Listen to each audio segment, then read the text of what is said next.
Oke, kita mulai pembahasan nomor 39. Coba dibaca dan dijawab dari Lucy Kurniawati. Jumlah penduduk yang banyak dapat menjadi potensi dalam perkembangan wilayah karena dinamika wilayah berlangsung cepat, Kak. Oke. Nah, nomor 39 ini sudah kalian pelajari ya di kelas 12 tentang konsep wilayah. Di dalam pembelajaran konsep wilayah kan kalian membahas teori-teori kutub pertumbuhan, lalu ada teori wilayah pusat pertumbuhan ya. Nah, di nomor 39 ini membahas apa suatu wilayah yang memiliki jumlah penduduk yang besar berpotensi bisa menjadi wilayah pusat pertumbuhan. Jadi di nomor 39 ini kita membahas tentang salah satu faktor pendorong suatu wilayah bisa dijadikan sebagai pusat pertumbuhan. Nah, berarti di sini nomor 39 kita akan membahas tentang wilayah pusat pertumbuhan. Jadi yang dimaksud dengan wilayah pusat pertumbuhan itu apa? Yaitu wilayah yang memiliki perkembangan pembangunan lebih pesat dibandingkan dengan daerah sekitarnya. Jadi kalau ngomongin wilayah pusat pertumbuhan ini, nanti ibarat seperti rangkaian kereta ya. Jadi ada lokomotif dengan gerbong yang ada di belakangnya. Nah, wilayah pusat pertumbuhan itu nanti diposisikan sebagai lokomotifnya. Jadi dia yang di bagian depan, yang nantinya akan membawa wilayah di sekitarnya untuk bergerak maju. Jadi fungsi dari wilayah pusat pertumbuhan di sini adalah untuk mempengaruhi pembangunan wilayah yang ada di sekitarnya, supaya wilayah-wilayah ini tidak mengalami ketertinggalan, tapi ikut maju karena dibawa oleh wilayah pusat pertumbuhan.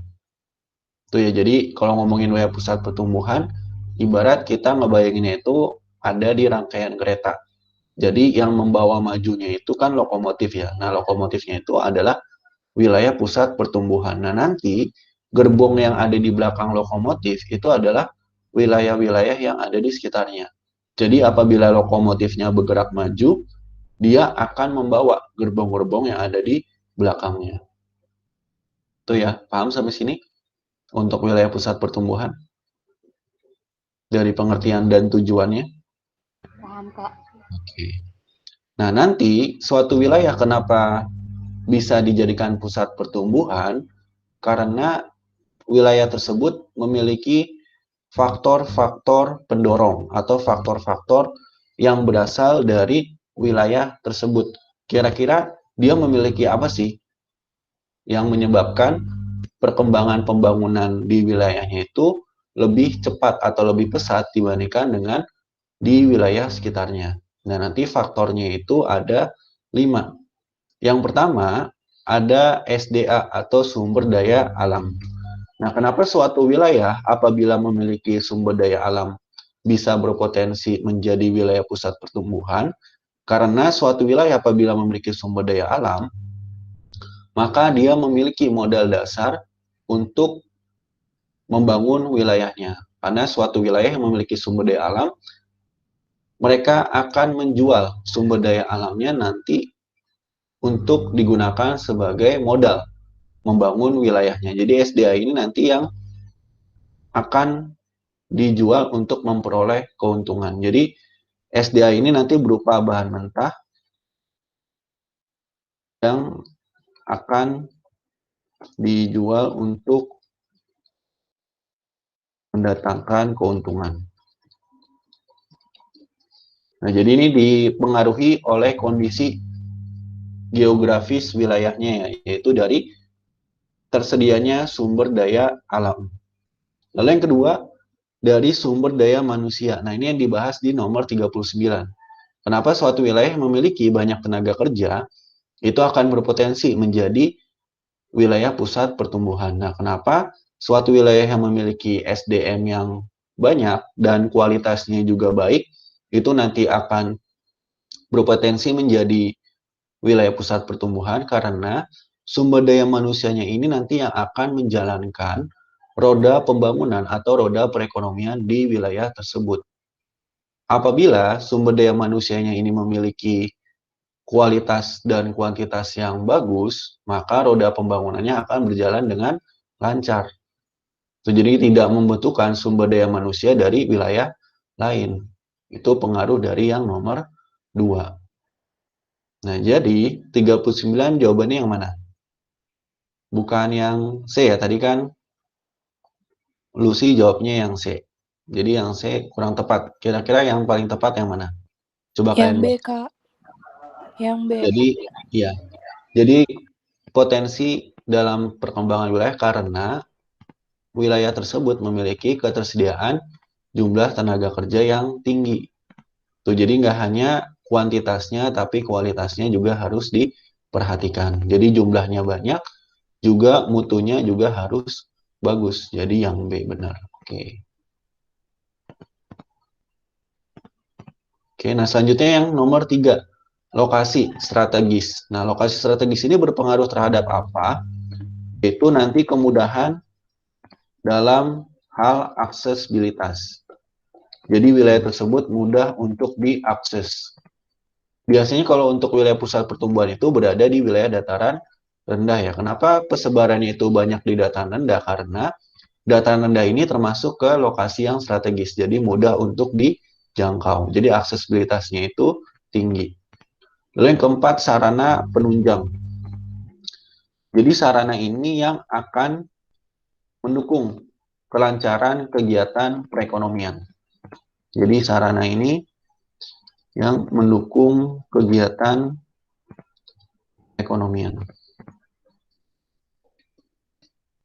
Jadi kelengkapan sarana nanti yang akan mendukung kegiatan perekonomian di wilayah pusat pertumbuhan. Dan yang kelima, ini faktor yang paling penting, interaksi. Jadi balik lagi ke tujuan wilayah pusat pertumbuhan itu kan untuk mempengaruhi ya perkembangan pembangunan di wilayah sekitarnya supaya wilayah sekitarnya ini tidak tertinggal. Jadi wilayah pusat pertumbuhan itu harus mampu mempengaruhi pembangunan di wilayah sekitarnya itu dengan cara berinteraksi dengan wilayah yang ada di sekitarnya. Jadi interaksi ini adalah untuk mempengaruhi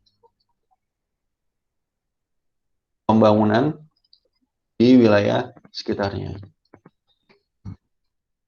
Contoh misalnya wilayah pusat pertumbuhan yang ada di Indonesia. Kan ada 4 ya, regional A, B, C, dengan yang D. Yang A itu kan Kota Medan, yang B itu Jakarta, yang C Surabaya, yang D Makassar. Nah, itu contoh wilayah pusat pertumbuhan yang ada di Indonesia. Contoh kita ambil Jakarta ya. Jakarta, apakah dia punya sumber daya alam? Jawabannya enggak. Tapi Jakarta punya sumber daya manusia, punya lokasi yang strategis, punya sarana pendukung, dan dia juga mampu berinteraksi dengan wilayah sekitarnya. Contoh Bogor, Depok, Tangerang, Bekasi. Misalnya Depok, itu kan dulu Depok ini dia belum berkembang menjadi kota ya. Tapi setelah berinteraksi atau dipengaruhi pembangunannya oleh wilayah Jakarta, maka dia melakukan otonomi. Jadi terbentuk wilayah baru yaitu wilayah kota Depok. Nah, itu karena pengaruh dari wilayah pusat pertumbuhan. Itu ya. Ada yang mau tanyain dari wilayah pusat pertumbuhan untuk nomor 39? Jadi kalian ingat ya, faktor-faktor ini pendorong suatu wilayah bisa dijadikan pusat pertumbuhan.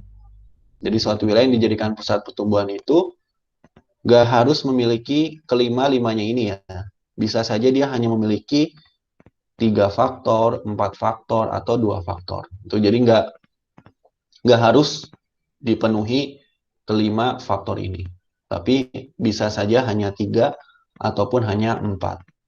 Tapi yang paling penting, dia harus mampu menyebarkan pengaruh pembangunan ke wilayah sekitarnya dalam bentuk interaksi, hubungan timbal balik.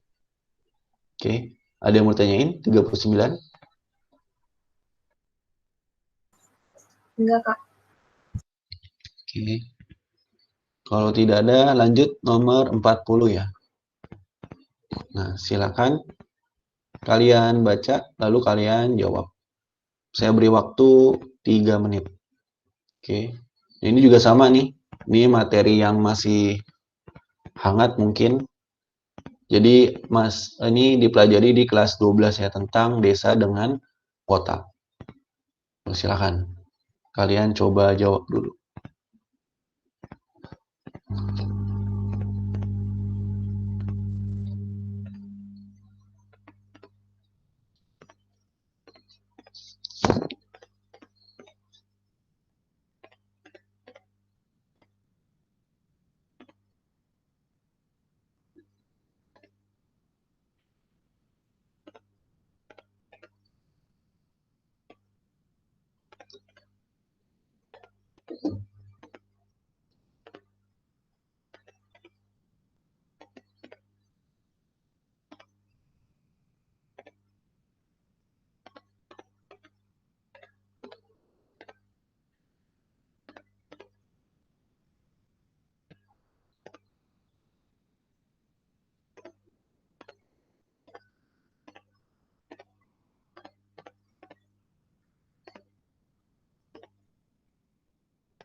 Oke, kita bahas soal nomor 40. Coba dibaca dan dijawab Mahda Yulida. Pola desa tersebar tidak teratur dijumpai di daerah dengan kondisi A. Dataran rendah yang subur. Oke, nah nomor 40 ini membahas tentang pola permukiman di desa ya. Jadi membahas tentang pola keruangan yang ada di desa. Nah, pola permukiman di desa itu kalian pelajari di kelas 12 di bab desa dengan kota ya. Nah, di sini ditanyakan tentang pola desa tersebar tidak teratur. Nah, jadi secara garis besar yang kalian pelajari di kelas 12 itu pola permukiman desa dibagi menjadi 3 ya. Yang ini bisa kalian lihat contoh gambarnya. Jadi pola permukiman tersebar, pola permukiman menjalur atau linier atau memanjang, dan pola permukiman mengelompok. Nah, pola permukiman tersebar ini bentuknya jadi dia terpisah ya antara satu rumah dengan rumah yang lain. Terpisahnya itu satu-satu nih, tunggal. Itu pola permukiman tersebar. Lalu pola permukiman memanjang atau linier, dia yang memanjang segaris ya. Jadi arah perkembangan rumahnya ini ke arah samping. Ini pola permukiman menjalur atau linier. Lalu pola permukiman mengelompok. Nah, ini cara ngebedain mana pola permukiman tersebar, mana pola permukiman mengelompok. Kalau tersebar itu dia terpisahnya sendiri-sendiri seperti ini. Sedangkan pola permukiman mengelompok, dia terpisahnya itu membentuk kelompok-kelompok yang berbeda. Kayak misalnya ini kelompok 1, ini kelompok 2, dan ini kelompok yang ketiga. Nah, itu pola permukiman mengelompok. Nah, kenapa nanti setiap desa itu memiliki pola permukiman yang berbeda-beda? Karena nanti dipengaruhi juga oleh kondisi geografis wilayahnya. Apa saja nanti yang membuat desa itu dominan pola permukiman yang tersebar, pola permukimannya memanjang, atau nanti pola permukiman yang terbentuk yang membentuk kelompok seperti ini. Nah, kita bahas satu per satu. Yang pertama, di sini ada bentuk desa linier atau memanjang. Nah, biasanya pola permukiman desa yang linier atau yang memanjang itu memanjang mengikuti jalan raya atau aliran sungai. Nah, pola semacam ini, bentuk permukiman yang linier atau yang memanjang ini banyak ditemukan di wilayah dataran rendah. Jadi pola permukiman menjalur seperti ini atau linier ini banyak ditemukan di wilayah dataran rendah. Jadi di dataran rendah ini nanti yang tidak ada faktor pembatas alam untuk membangun rumah ke arah samping. Makanya nanti bentuknya ini akan segaris karena memang tidak ada pembatas alam dalam membangun rumah. Jadi dia lebih bebas untuk membangun rumah segaris ke arah samping. Nah, biasanya ini linier atau memanjang di sepanjang aliran sungai, di sepanjang jalan raya utama, dan juga nanti di sepanjang garis pantai juga ada. Oke, nah itu pola linier atau memanjang. Nah, apa ini dia mengikuti jalan raya, lalu mengikuti aliran sungai yang jelas untuk memudahkan dalam hal mobilitas ya, baik mobilitas manusia maupun mobilitas barang. Misalnya kalau untuk yang memanjang mengikuti jalan raya ini banyak ditemukan di Pulau Jawa. Kalau memanjang mengikuti aliran sungai ini banyak ditemukan di wilayah Pulau Kalimantan dan Pulau Sumatera. Jadi yang memiliki aliran sungai yang lebar dan cukup dalam. Nah, yang lebar dan cukup dalam itu nanti aliran sungainya yang digunakan sebagai alat transportasi. Jadi untuk memudahkan dalam hal mobilitas manusia maupun barang. Nah, itu tujuan dari dia memanjang mengikuti jalan raya dan memanjang mengikuti aliran sungai. Lalu yang kedua, pola bentuk desa terpusat atau mengelompok. Nah, bentuk desa semacam ini banyak dijumpai di wilayah pegunungan. Wilayah pegunungan biasanya dihuni oleh penduduk yang berasal dari keturunan yang sama, sehingga antara sesama warga masih merupakan saudara atau kerabat. Nah, bentuk desa terpusat itu disebut juga bentuk desa mengelompok seperti ini. Nah, biasanya ini ditemukan di wilayah pegunungan. Jadi biasanya mengelompoknya ini berdasarkan garis keturunan yang sama. Jadi dalam kelompok rumah ini berasal dari satu keturunan yang sama. Nah, ini pola mengelompok, jadi ditemukan di wilayah pegunungan. Lalu ada bentuk desa yang mengelilingi fasilitas tertentu. Bentuk semacam ini banyak dijumpai di wilayah dataran rendah dan memiliki fasilitas umum yang banyak dimanfaatkan oleh penduduk setempat. Nah, kalau yang nomor 3, ini bentuk desa yang mengelompok mengelilingi fasilitas tertentu. Jadi kalau yang nomor 2 ini, dia mengelompok karena keturunan yang sama, sedangkan nomor 3, ini mengelompok karena memanfaatkan fasilitas umum yang tersedia di wilayah tersebut. Contohnya, mengelompok di sekitar danau atau waduk.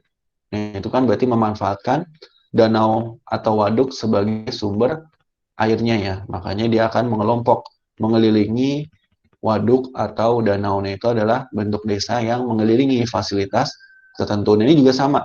Ini polanya disebut juga mengelompok, cuman penyebabnya beda. Kalau yang ini karena disebabkan mengelilingi fasilitas tertentu, kalau yang ini mengelompok atau terpusat karena berasal dari keluarga yang sama. Lalu yang keempat, pola desa tersebar terdapat di daerah dataran tinggi atau gunung api. Penduduk akan mendirikan permukiman secara tersebar karena mencari daerah-daerah yang relatif aman, tidak terjal, dan morfologi yang relatif rata. Selain itu juga, pola tersebar juga terdapat di wilayah Kars atau wilayah Kapur. Jadi kenapa di wilayah Kars atau Kapur ini pola permukimannya tersebar? Karena penduduk nanti akan menyebar mencari sumber air bersih di wilayah Kars yang sangat sulit sekali sumber air bersihnya. Jadi kalau untuk pola permukiman tersebar, biasanya karena kurang didukung oleh kondisi geografis tempat tinggalnya. Kayak misalnya dia ada di wilayah gunung, karena di wilayah gunung dia menyebar mencari wilayah yang landai. Atau di wilayah gunung api dia menyebar mencari wilayah yang relatif aman dari jangkauan gunung api apabila meletus. Kalau di wilayah Kars dia menyebar mencari sumber air bersih yang digunakan untuk kehidupan sehari-hari. Jadi untuk pola permukiman tersebar ini faktor utamanya karena kurang didukung oleh kondisi lingkungan tempat tinggalnya. Kayak misalnya tadi kesulitan air bersih, lalu yang kedua mencari daerah yang landai, lalu bisa juga karena kesuburannya tidak merata. Karena kan balik lagi ke wilayah desa itu kan dia bergerak di sektor agraris ya. Berarti penduduknya itu mata pencariannya banyak yang sebagai petani. Kalau misalnya di suatu wilayah memiliki kesuburan yang tidak merata, maka permukiman yang terbentuk akan tersebar. Jadi tersebar mencari titik-titik lokasi yang memiliki kesuburan lahan yang tinggi. Karena untuk penduduk di wilayah desa kan bekerja di sektor pertanian ya. Yang namanya sektor pertanian itu pasti akan mencari lahan yang subur supaya produktivitas lahannya itu tinggi sehingga mendapatkan keuntungan yang lebih maksimal. Jadi ada 3 faktor ya atau 3 contoh kenapa terbentuk pola permukiman tersebar. Jadi yang pertama mencari sumber air bersih, yang kedua mencari wilayah yang aman, yang ketiga karena kesuburan tidak merata. Nah, jadi untuk nomor 40 kira-kira jawabannya yang mana? Kalau yang A, dataran rendah yang subur berarti bukan yang tersebar. Kalau yang subur dia nggak mungkin membentuk pola tersebar seperti ini karena di tiap wilayah kan memiliki kesuburan yang sama. Jadi dia nggak akan berpencar mencari wilayah yang subur karena kesuburannya sudah merata. Jadi yang A bukan. Kira-kira yang tepat yang mana? Kalau yang B, pola membentuk pola apa nih yang B? Dataran rendah di sepanjang pantai. Apakah polanya tersebar atau linier atau mengelompok? Kalau untuk opsi yang B. Linear. Jadi kalau yang B ini polanya linier ya. Jadi contohnya itu adalah permukiman nelayan. Itu kan dia memanjang tuh di sepanjang garis pantai. Yang C, dataran tinggi dengan lereng terjal. Polanya lebih tepat yang mana kalau yang C?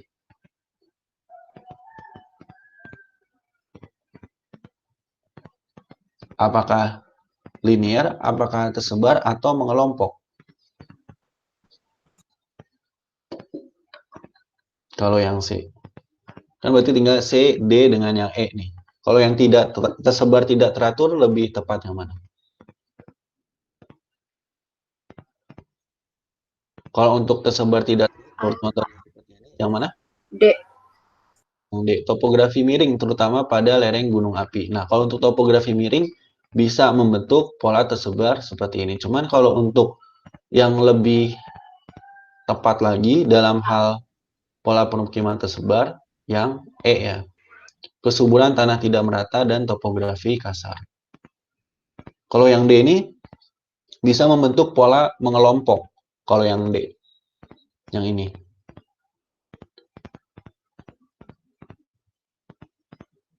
Di wilayah pegunungan. Tapi bedanya ini didasari oleh keturunan yang sama. Jadi kalau yang D ini bisa membentuk pola mengelompok. Yang C juga sama. Ini bisa membentuk pola pemukiman mengelompok. Walaupun memang di beberapa lokasi ada juga yang polanya tersebar ya. Tapi dominan kalau untuk yang C dengan yang D, ini lebih ke pola mengelompok. Nah, kalau yang E, kesuburan tanah tidak merata itu udah fix akan membentuk pola permukiman tersebar. Karena nanti penduduk desanya ini akan mencari lokasi mana yang memiliki lahan yang subur yang digunakan sebagai lahan pertanian. Nah, ini nanti membentuk pola seperti ini.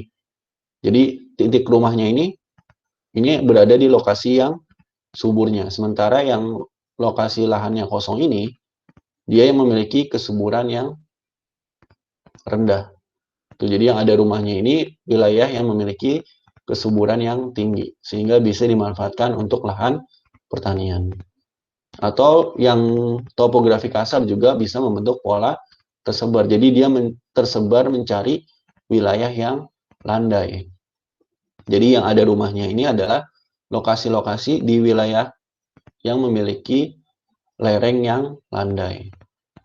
Jadi untuk supaya lebih aman dalam hal membangun rumah. Jadi nomor 40 lebih tepat yang E. Ada yang mau ditanyain? Untuk 40.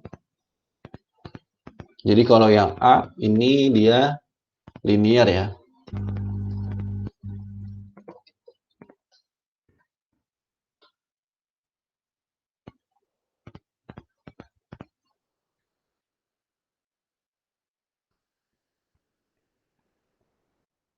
Nah, yang B juga sama. Ini linear, memanjang. Yang C, pola mengelompok atau terpusat.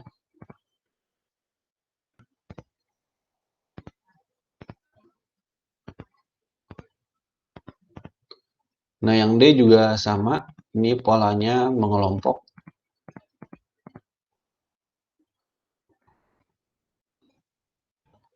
Nah, yang E baru polanya ini pola tersebar.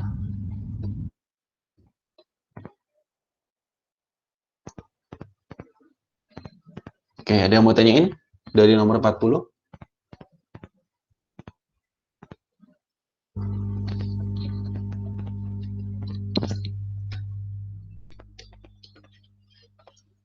Gimana? Sudah paham membedakan pola permukiman yang terbentuk di wilayah desa? Jadi, secara garis besar ada 3 ya, pola memanjang atau linear, lalu pola mengelompok, dan pola tersebar.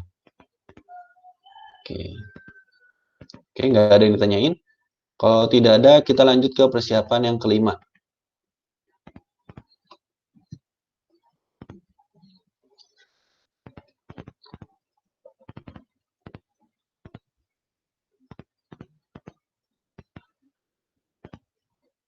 Oke, ada di halaman berapa yang sudah ketemu?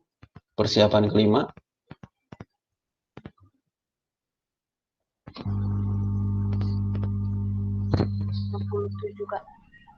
Bapak 57? 67. 67 ya. Untuk teman-teman yang belum ketemu, persiapan yang kelima itu ada di halaman 67. Oke, silakan. Nah, ini masih ada waktu 10 menit, jadi bisa membahas satu nomor lagi nih. Di nomor 21. Nah, ini tentang prinsip geografi. Nah, silakan. Saya beri waktu 3 menit ya. Jadi nanti di 922 kita bahas sama-sama. Oke, silakan. Kalian baca dan kalian jawab.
Oke, kita bahas nomor 21, persiapan yang kelima ya.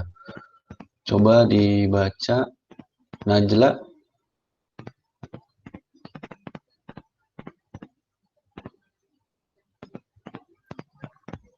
Iya.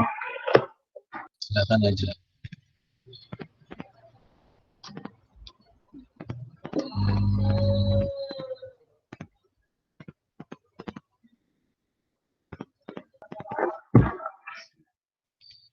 Fenomena pencemaran air tanah akibat bakteri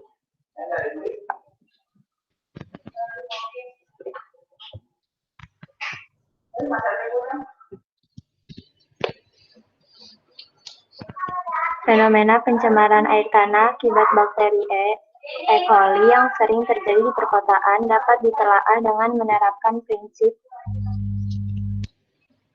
Nah, Najla jawabannya yang mana?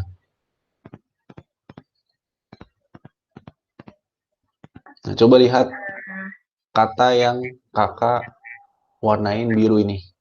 Nah, itu kata kuncinya di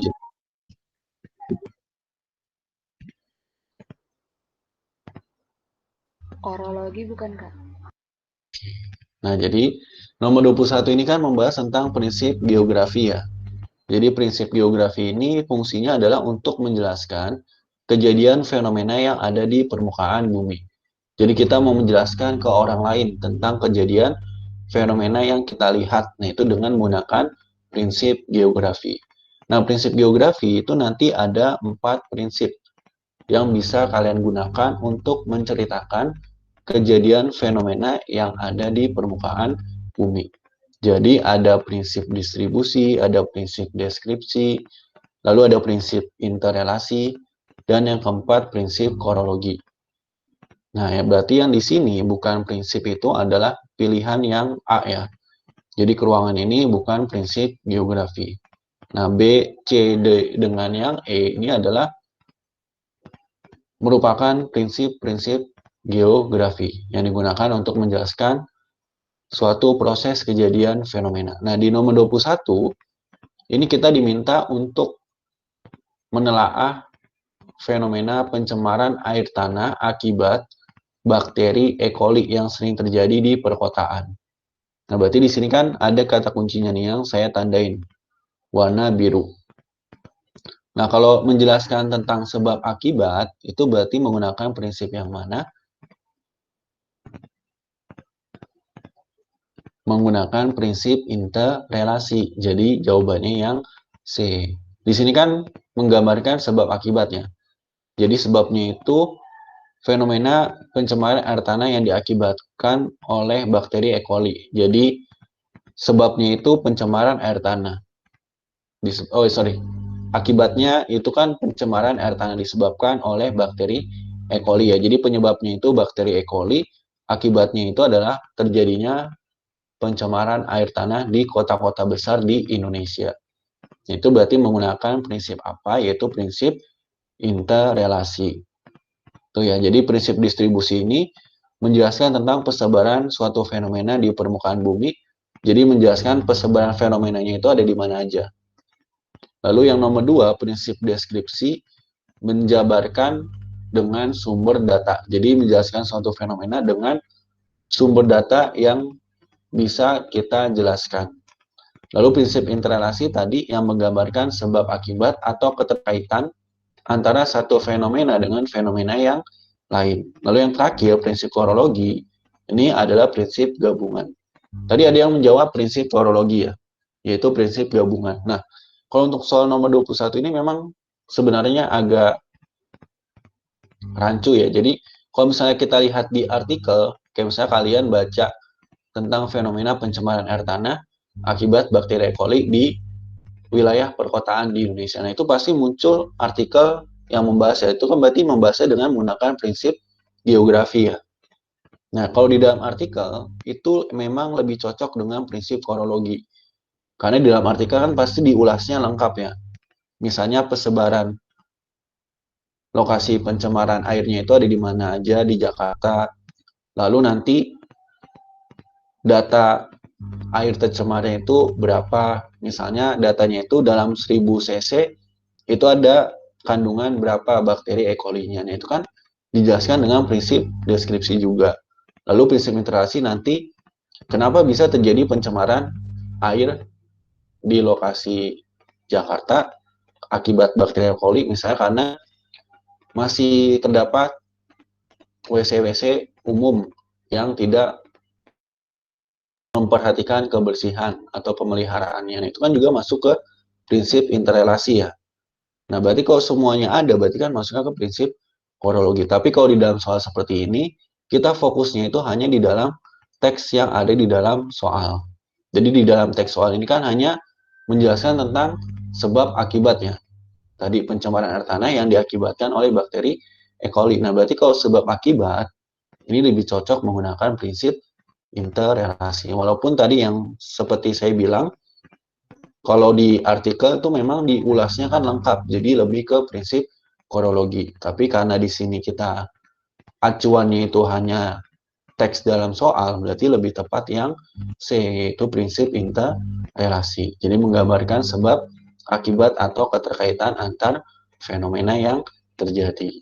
Oke, ada yang mau ditanyain? Nomor 21. tentang prinsip geografi?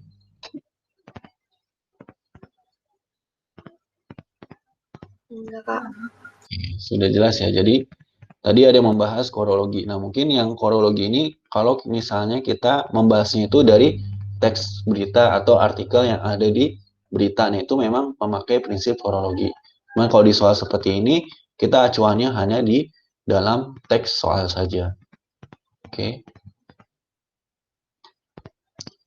Oke, kalau tidak ada yang ditanyakan, untuk yang masuk hari ini, sebentar.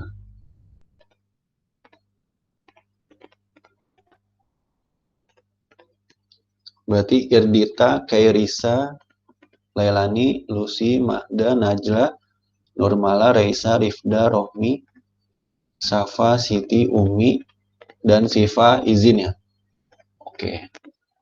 Oke, kalau tidak ada yang ditanyakan lagi, kakak tutup untuk pertemuan hari ini. Mudah-mudahan ilmu yang saya sampaikan bisa kalian terima dengan baik. Sehat-sehat selalu buat teman-teman semuanya. Kurang lebihnya mohon maaf. Selamat pagi. Wassalamualaikum warahmatullahi wabarakatuh. Waalaikumsalam warahmatullahi wabarakatuh. Terima kasih, Kak. Terima kasih, Terima Kak. kasih, Kak. Sama-sama.